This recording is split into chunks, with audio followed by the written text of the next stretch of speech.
صلي وسلم وبارك على نبينا محمد وعلى آله وصحبه أجمعين وبعد. Someone has the use the microphone, inshallah? Okay, good. So today, inshallah, we finished, we complete the Hawamim. We'll finish right at the end of Surat Al-Ahqaf, which is the final surah that starts with Hamim. These surah, they talk about the concept of da'wah, ila Allah subhanahu wa ta'ala, of calling people to the way of Allah. And it gives us, each surah gives us either a recommendation, like a piece of advice, in the affirmative sense and something to do, or in the negative sense as something not to do. And it's interesting, the first three offer pieces of advice that are affirmative, do three things. Surat Al-Ghafir tells you that you perform da'wah, you must take it to the right people, and then you must have a connection with Allah subhanahu wa ta'ala throughout the process. And that's important. I know that it sounds like it's a given, but it's really not. A lot of people will perform da'wah without actually having a real connection with Allah subhanahu wa ta'ala. You have to work on yourself a little bit before you actually take it to those who disagree. Like you have to invest a little bit within your relationship with Allah subhanahu wa ta'ala. Doing good deeds is not enough if you don't actually have a connection. Surat Al-Shura tells us that it has to be through character, meaning you have to emphasize the importance of da'wah through character. And Surat Al-Shura talks about organization and joint efforts. Surat Al-Zukhruf talks about the fact that one of the things that will ruin da'wah is a materialistic approach to the world or to life in general. Dukhan talks about delusional thinking as a barrier to performing da'wah appropriately, and by God do we have a lot of that in our community, unfortunately. And then Jathiyah talks about arrogance as a barrier to actually performing da'wah appropriately. You have to be humble. You have to be humble. Even if you're knowledgeable, you have to be very humble. And Surat Al-Jathiyah, we're going to have it today, perfect, so I'll talk about it as well if I have the chance. So Surat Al-Ahqaf, as the final one of the seven, it wraps it all up by saying, and at the end, whatever it is you do, you can't control the outcome. Like who will respond to you and who won't respond to you is something that you don't have the ability to control. It'll surprise you, the people who actually respond to you and the people who don't. So knowing that is just allows you to perform da'wah without that extra stress of needing to force people to do things. And look, you just do it right. Just make sure you're using the right tools, right? If you listen to the Hawamim, you learn the tools. You make sure that you bring the affirmative and you remove the negative. And you do your best. And then Allah subhanahu wa ta'ala will grant those who want to respond the ability to accept, and those who won't accept. And you don't have to worry too much about the outcome, but you have to do it right. There's a common mistake is when you do something, you don't get the desired result, that you say, well, it's not my fault, I'm doing it. No, so that's not acceptable. You don't run a business that way. Like you don't fail within a business and say, well, it's not my fault, it's the consumer's fault for not buying it. Then you go figure out what's wrong with your product. And then that's how you do it for everything. So the same thing for da'wah. The product is fine. It's the delivery that's the problem. You have to make sure that the delivery is appropriate, which is what the first surahs of Hawamim actually explain. The delivery, you need to have the right delivery. Here's a few pointers to make sure that you deliver this appropriately, what you need to avoid, what you need to hold on to. At the end, Surat Al-Ahqaf reminds you that you can't control the outcome. And I love that piece because I feel like without that piece, there's a little bit of a fear factor for me, and that if you're not, just kind of reminded that at the end, Allah subhanahu wa ta'ala, those who will respond, you can't control that. And everyone will get a nasib. Everyone picks up what they want and will take what they deserve at the end. And that's what these surahs talk about. One of my favorite clusters, I've done the tafsir of this cluster of surahs like maybe 3 times just in London. I've done it twice in Arabic and once in English. I'll probably end up doing it again at some point in the future as well. They're very, very insightful for Muslims living in the West. Muslims who are part of minorities definitely should know the meanings and the profoundness of the Hawamim and understand what they're talking about, because they actually affect a lot your approach to things within the settings that we live in. Okay, so without further ado, we'll kind of start with let's do 38 of Surat Al-Shura. والذين استجابوا لربهم وأقاموا الصلاة وأمرهم شورى بينهم ومما رزقناهم ينفقون. Yes. So in Surat Al-Shura, at the end of it, you have this description that Allah subhanahu wa ta'ala offers the believers. فَمَا أُوتِيتُم مِّن شَيْءٍ فَمَتَاعُ الْحَيَاةِ الدُّنْيَا وَمَا عِندَ اللَّهِ خَيْرٌ وَأَبْقَى لِلَّذِينَ آمَنُوا وَعَلَى رَبِّهِمْ يَتَوَكَّلُونَ والذين استجابوا لربهم وأقاموا الصلاة وأمرهم شورى بينهم ومما رزقناهم ينفقون والذين إذا أصابهم البغي هم ينتصرون. If you go to these verses, you find Allah subhanahu wa ta'ala counting a number of attributes of these believers that are going to actually be able to perform da'wah the way that it needs to be performed. And within the descriptions of these people, He puts in subhanahu wa ta'ala وَأَمْرُهُمْ شُورَى بَيْنَهُم, this very important phrase that you find in the middle of it. And the surah is named after that one word that exists in this surah. You don't find it really in that detail or in that manner anywhere else in the Quran. You have وَشَاوِرْهُمْ فِي الْأَمْرِ in Surat Al-Ali Imran, where the Prophet ﷺ is commanded to consult with Muslims when it comes to making decisions that will affect everybody. He doesn't tell him to consult about issues that are halal, haram. Obviously, that's revelation based. But when we talk about decisions that are going to affect the ummah or affect us, where we have to sit down and figure out what the next steps are going to be, consultation is the way to go. Now, we're not very good at that, which is why I chose this verse to kind of contemplate and think about it a bit. وَأَمْرُهُمْ شُورَى بَيْنَهُمْ. When Allah subhanahu wa ta'ala is describing these believers, and He gives these 6-7 attributes, and I heavily encourage you to read them and contemplate them a little bit, just take a moment and look at that one piece and think about it. Or I'll do that for you today. You can think about the other ones. وَأَمْرُهُمْ شُورَى بَيْنَهُم. And their matter is consultation amongst each other, amongst themselves. Meaning, it's not that they just pray. It's not just that they depend upon Allah subhanahu wa ta'ala. It's not that they just give zakah. It's not that they respond to oppression or tyranny in an acceptable or an appropriate manner. But they also organize themselves. They also have a system to make decisions. Shura is a system for decision making. Right? How do we make a decision? How are we going to figure out when Eid is going to be? Huh? How are you going to figure out when Eid is going to be? What? Why are you laughing? How are we going to figure out when we're going to have Eid? There's no system. There's no decision-making system. So obviously, we're set up for failure. It's just a matter of time before everyone does whatever they want. And then you have two houses right beside each other, semi-detached homes, where both Muslims, one of them is making Eid on Friday, and the other one is doing it on Thursday or Saturday, or whatever day of the week they decide they want to have Eid on. Isn't that just lovely? Isn't it lovely to live in the same exact neighborhood and everyone has their own Eid and their own Ramadan? That is not a problem of faith. That's a problem of organization. That's a lack of decision-making process, which should be simple. وَأَمْرُهُمْ شُورَى بَيْنَهُمْ. They consult amongst each other. This is a concept to explain. Now, it sounds simple, but really it isn't. It's actually very profound, because it's saying that you need to make decisions as a group, and it has to be based on consultation. It has to be based on a joint decision process. I mean, there has to be involvement of everyone. You can't just have one group deciding on behalf of everyone. It doesn't mean that we can't have representatives. It doesn't mean that for Eid I have to go put a vote and everyone has to vote what day Eid is going to be. It just means we've agreed through Shura, we agreed this is how we're going to do it. We're going to do it in this manner so that we can all, enjoy it together. Or if we're going to figure out the beginning of Ramadan. Or if we're going to figure out what we're going to do with all the wealth that exists in our society. Or what our masajid or institutions should be performing or offering in terms of programming for our youth and for our people. And how we're going to perform outreach. And what message and narrative we want to carry towards the larger Canadian or non-Muslim community that surrounds us. Or how we're going to be involved in the politics of the country. What exactly our needs are. All these questions. How are we going to come to answers? Who's going to answer them? And based on what are we going to... There has to be amruhum shura bainahum. There has to be some form of consultation.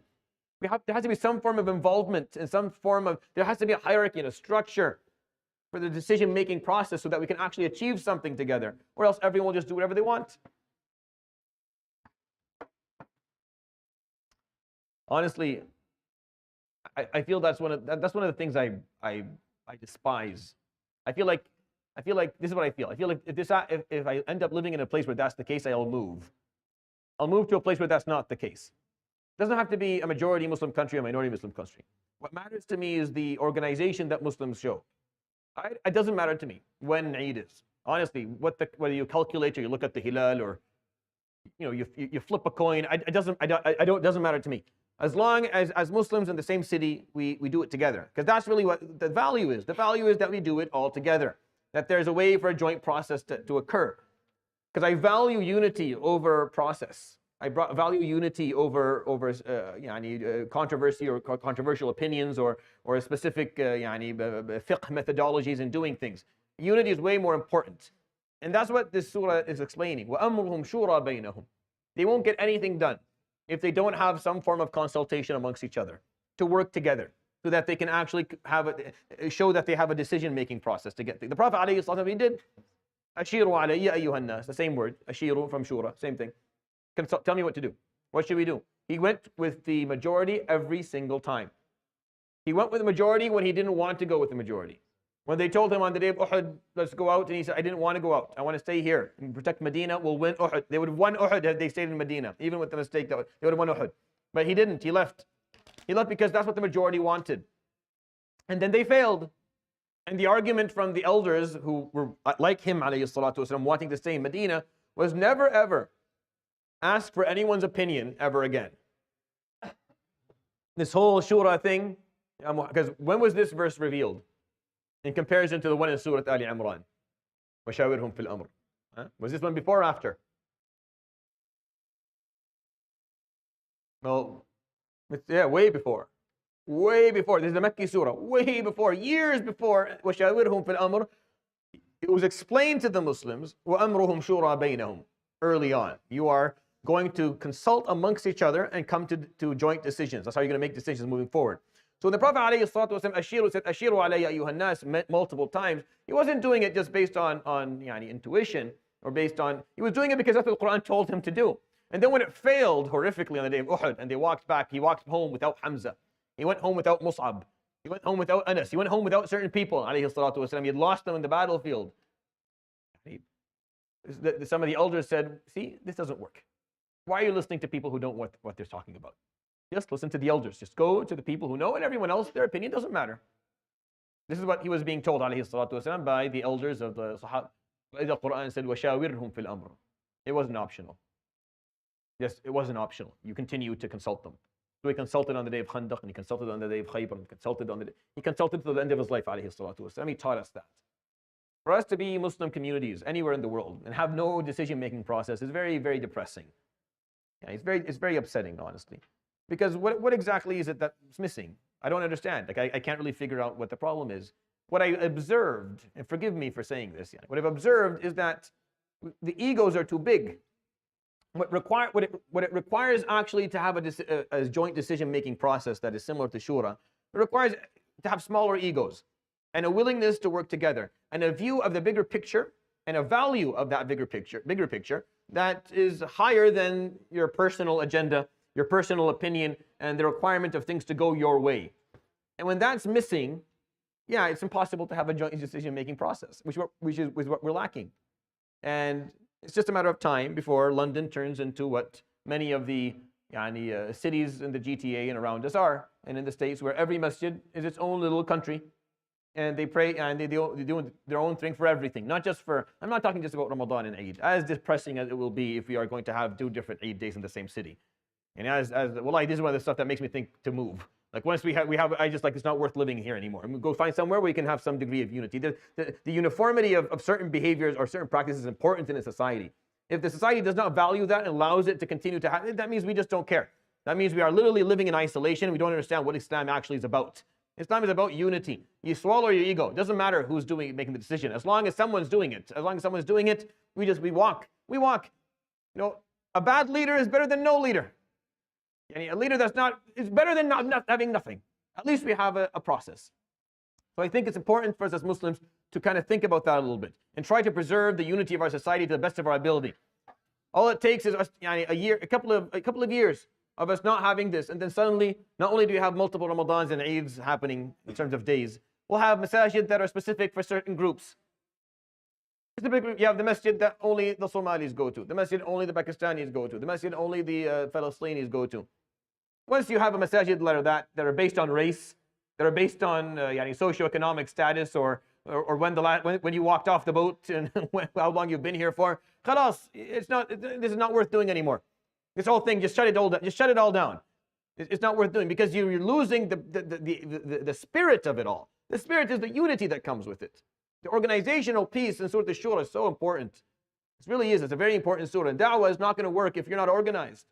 Nothing works if you're not organized. If you're not able to figure out how to make your decisions together, and let things go. You don't like the opinion. Fine. Doesn't matter. What matters is that we all stick together. It doesn't matter if your opinion, if you agree to this or not. What matters is that we stick together on issues that are simple. Issues of jurisprudence and fiqh are very simple. They're designed for people to disagree upon. That's how they're designed. It's fine. We're not talking about issues of basic creed.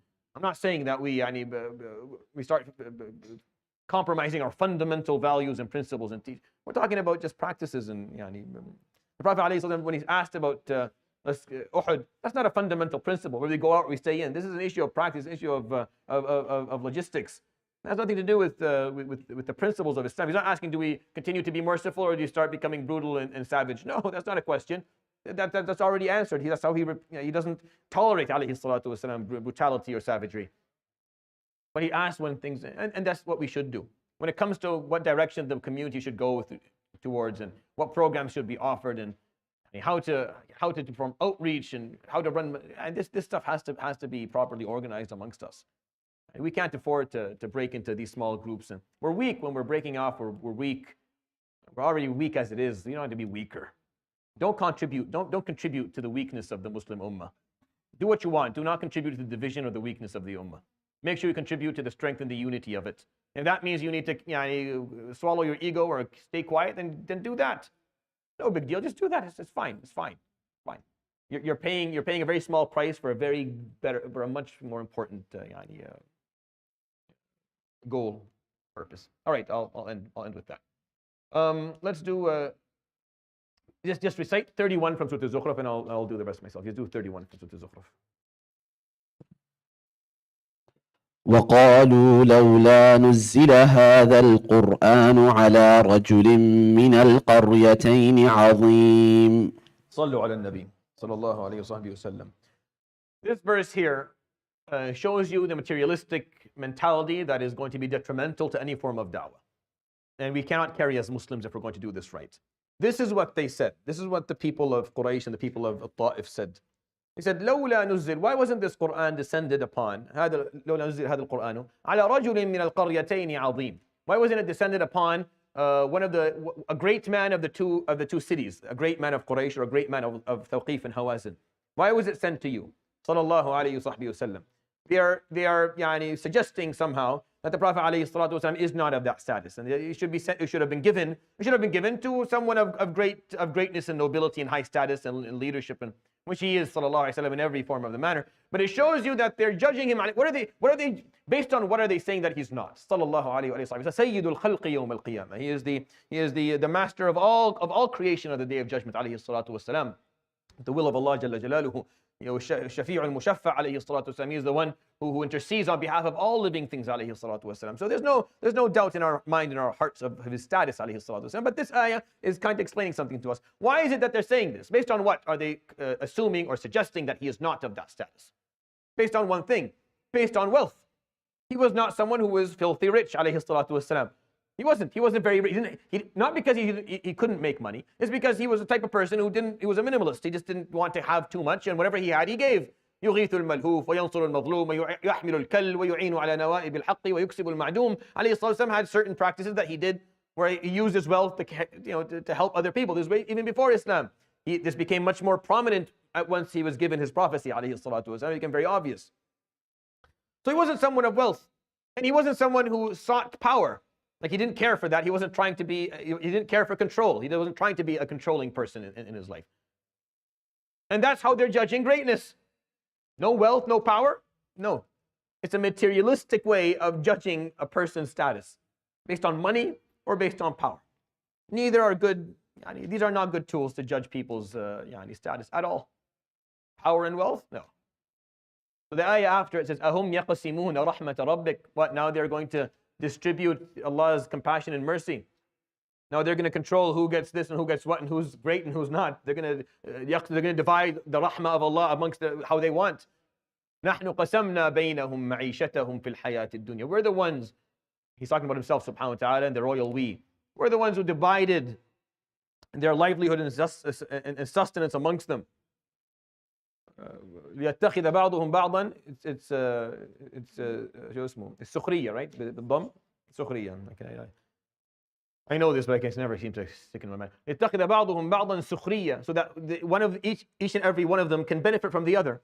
A doctor needs a mechanic, and a mechanic needs a teacher, and a teacher requires a plumber, and a plumber. Everyone needs everybody. We all need each other for different things. There's no reason for one person to be seen as azim and the other one not, just based on money, or just based on a degree, or just based on the number of followers, or whatever it is we're going to use to judge people's status these days. It cannot be materialistic.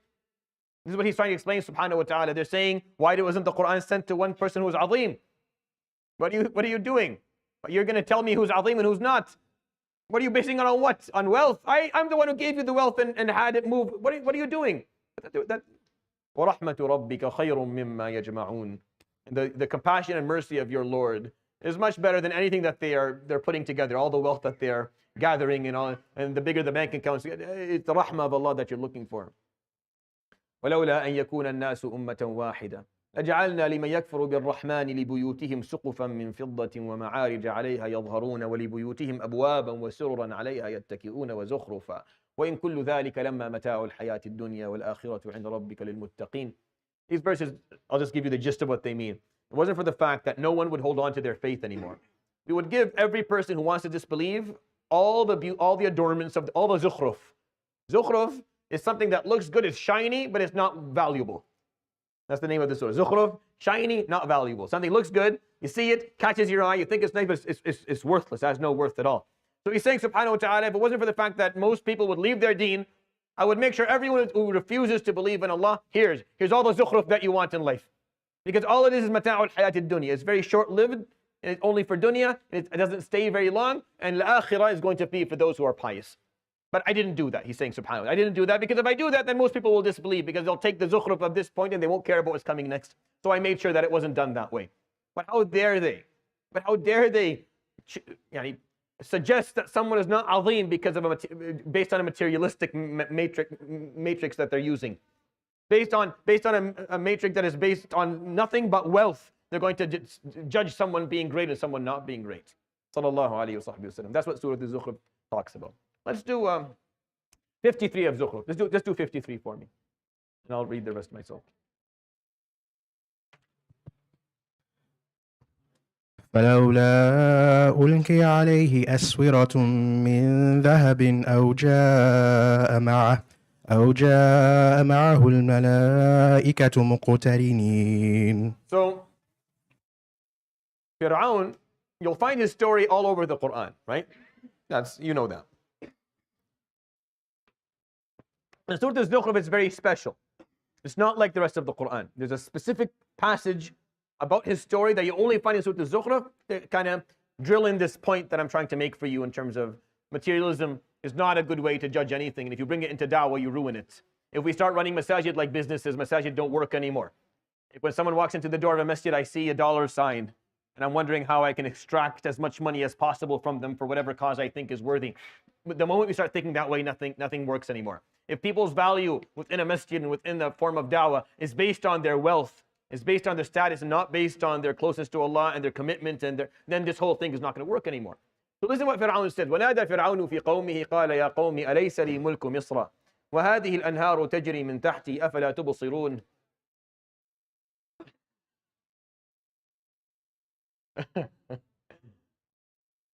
Yeah, it's too loud. Barakallahu fikum. Wa jazakumullahu khayran.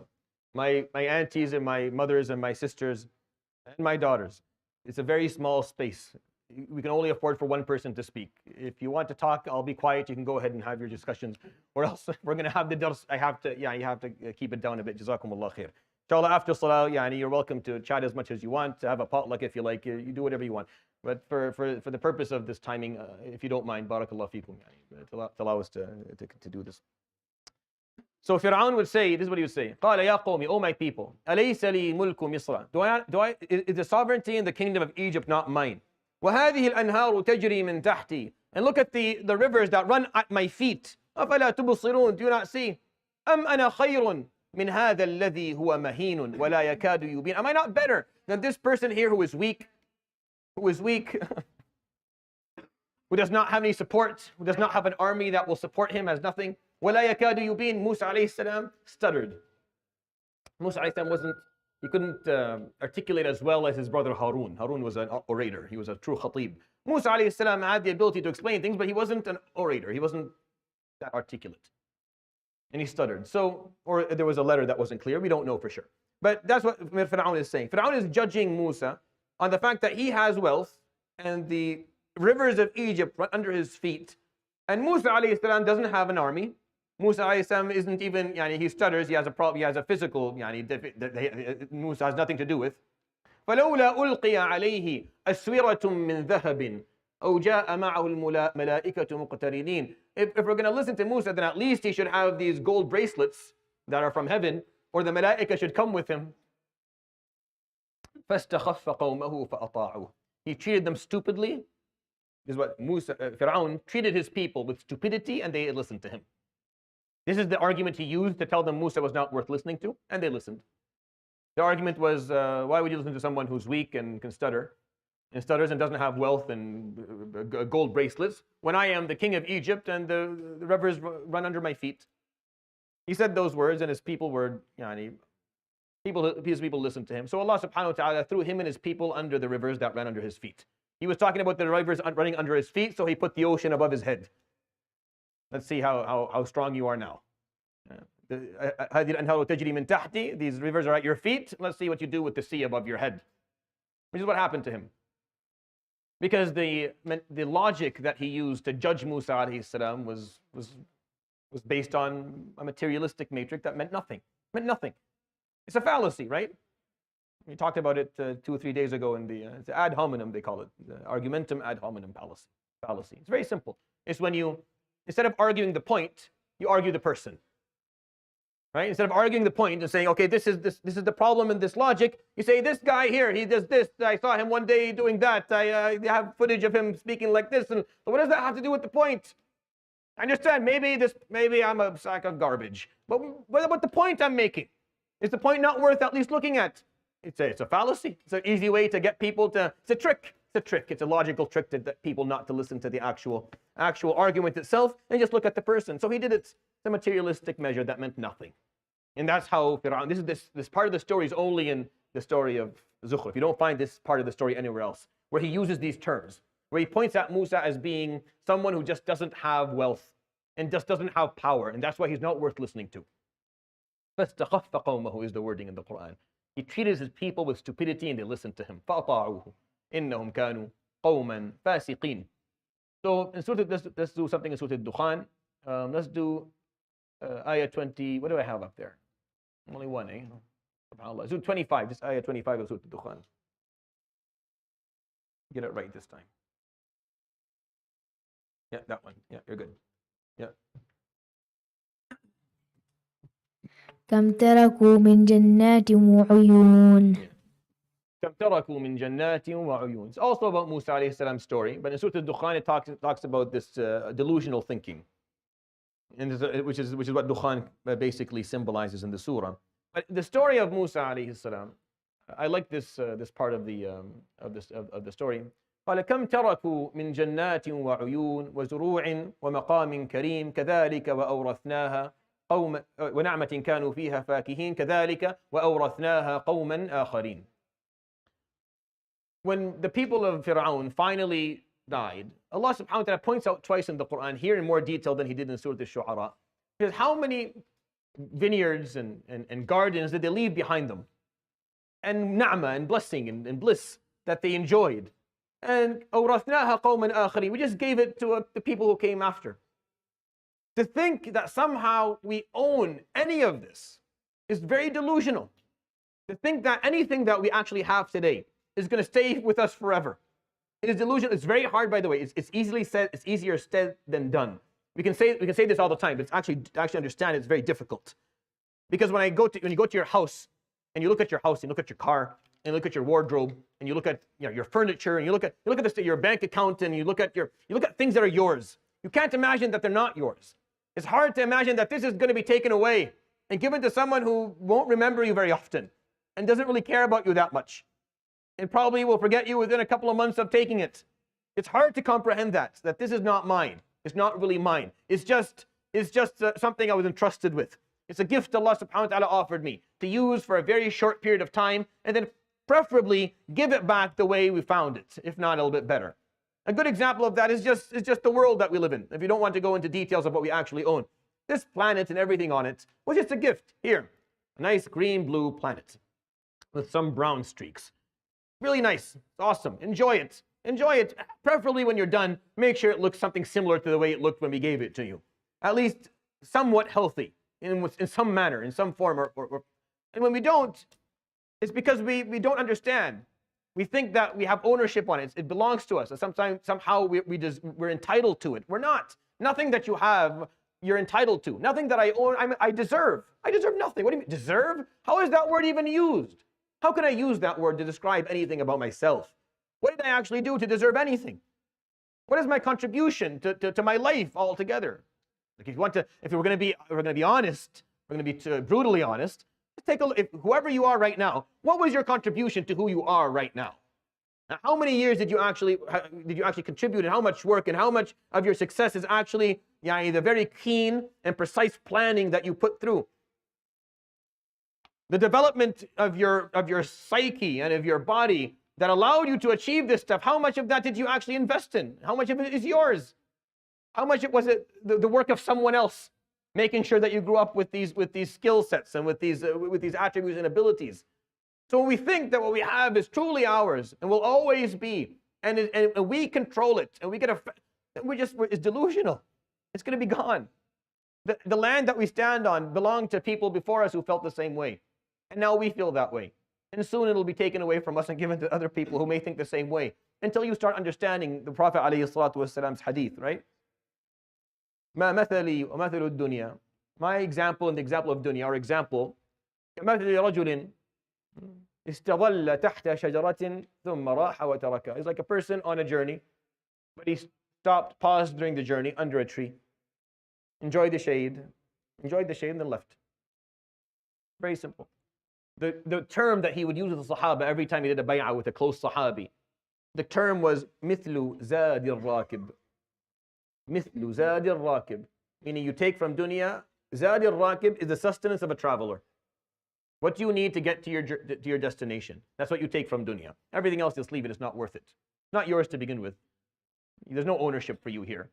I know you have a deed with your name written that you own it. But remember, this is delusion. This is what Surat Al-Dukhan tells us. Beware of delusions. They can really ruin your approach to things. They can ruin your behavior. It can ruin your mentality. It can ruin your da'wah altogether.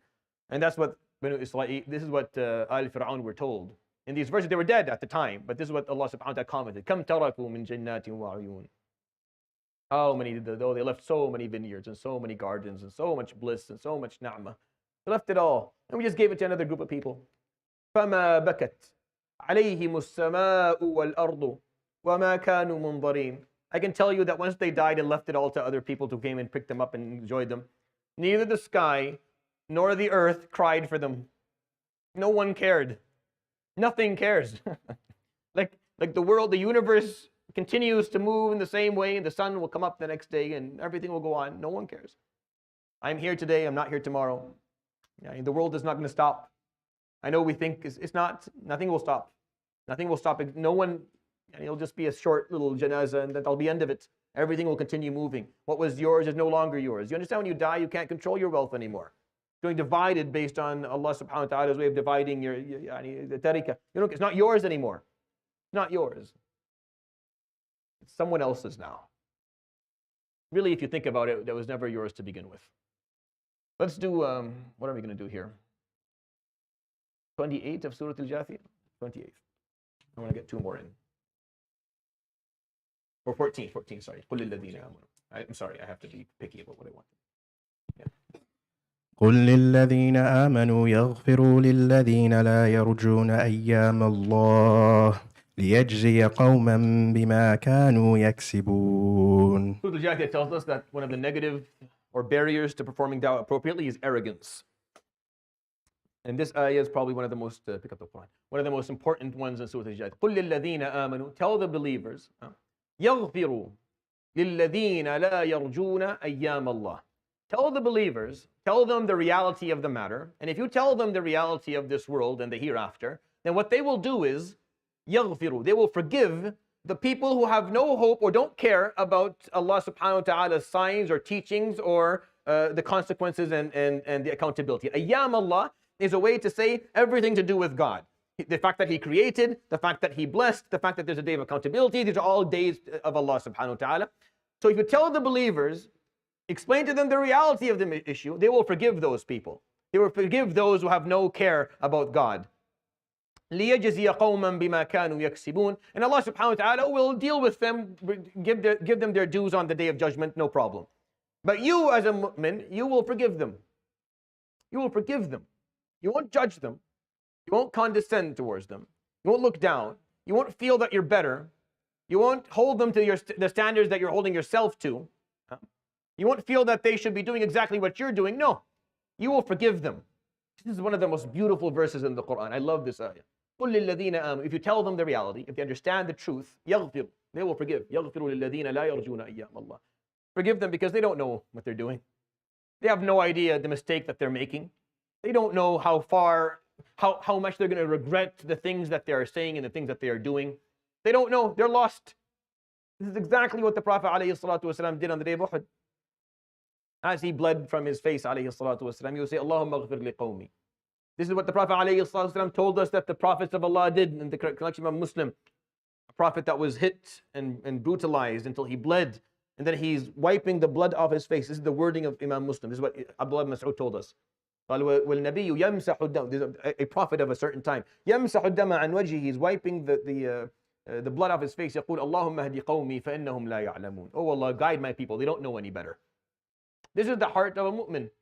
A true mu'min is not arrogant, doesn't look down on people, does not judge them for not doing what he's doing or what she's doing. Because he knows that if they just don't know any better.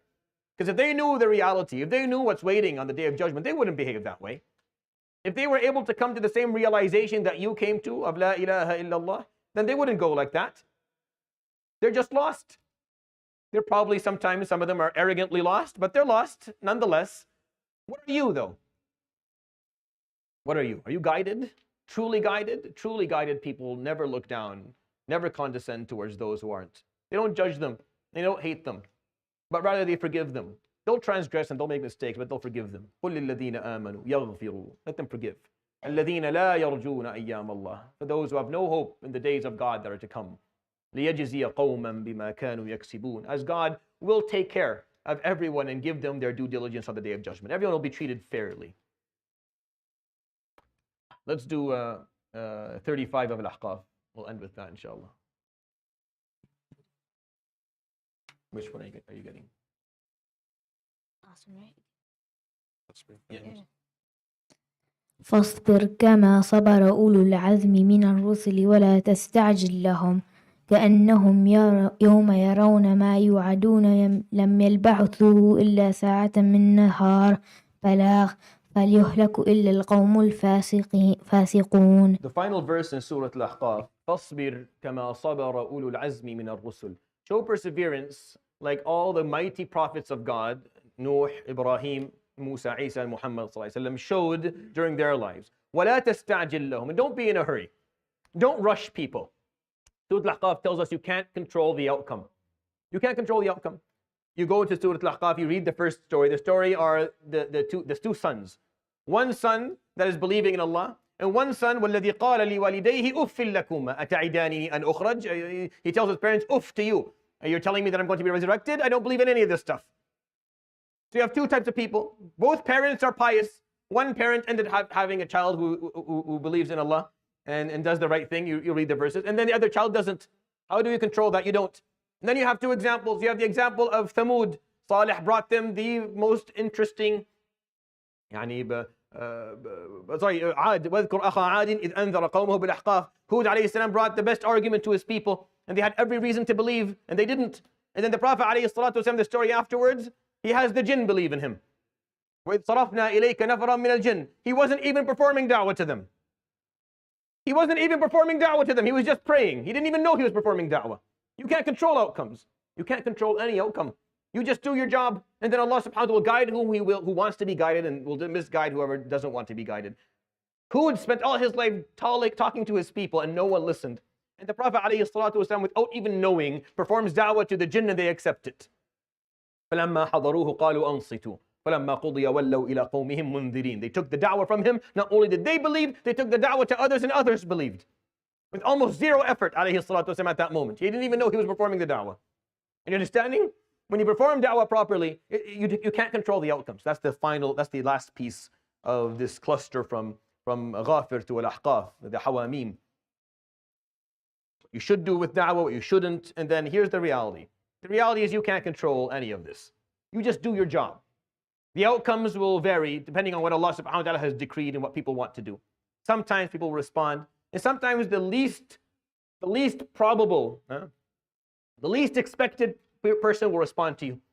You think that this person will definitely be there, and it'll be someone else. And you think this is the target, and this is the person who's going to listen to me and be the next salah, and it'll be someone else. You have no idea. Just do your job. Just show up every day. Just show up every day and continue to perform your da'wah using the proper tools and avoiding the ones that are harmful. And then Allah subhanahu wa ta'ala, there's things that you can't control here. Fasbir. That's how this ends. Fasbir kama sabara ulul azmi min ar-rusul. Show the perseverance that the mighty prophets of God showed. وَلَا تَسْتَعْجِلْ لَهُمْ. Don't be in a hurry for anyone. Everyone's going to make the decision on their own time. Let them go. Let them do what they want to do. كَأَنَّهُمْ يَوْمَ يَرَوْنَ مَا يُوعَدُونَ لَمْ يَلْبَثُوا إِلَّا سَاعَةً مِّن نَهَارٍ. On the day when they actually see what they're being promised, they'll feel like they only lived for an hour. They'll feel like their life was all an hour because of how horrific it all is. بلاغ. This is a announcement for all of you. فَهَلْ يُهْلَكُ إِلَّا الْقَوْمُ الْفَاسِقُونَ. Who is going to be punished except those who deviate from the way of Allah? The answer is no one. It's only those who deviate. I'll end with that, inshallah ta'ala. So you can see there's tarp outside. This will be available, inshallah, after. It will be available once we fill this place up. It will be available, for those people to pray outside. And then sunnah is available to pray even if it's not fully full. You're welcome to go. Don't keep the place empty with myself and a few people. But in general, you can use the outside, inshallah, for salah. We're considering using it, inshallah, even for the 77th and 29th night. Last year it was very, very busy, and a lot of people were turned back, and it didn't feel nice for anyone. So nice for anybody. So we're going to try, inshallah ta'ala, probably the next few the nights where it's busy to actually go out, even the imams will go up front. There'll be a sound system. We'll pray outside if the weather allows and it doesn't snow. As long as it doesn't decide to snow sometime in middle April, we should be okay, inshallah, in using the space outside. Jazakumullah khair. Tahajjud is at 3 o'clock. Please bring your suhoor with you if you want to have suhoor as a potluck. Wa sallallahu ala sayyidina Muhammad wa ala sahbihi ajma'in.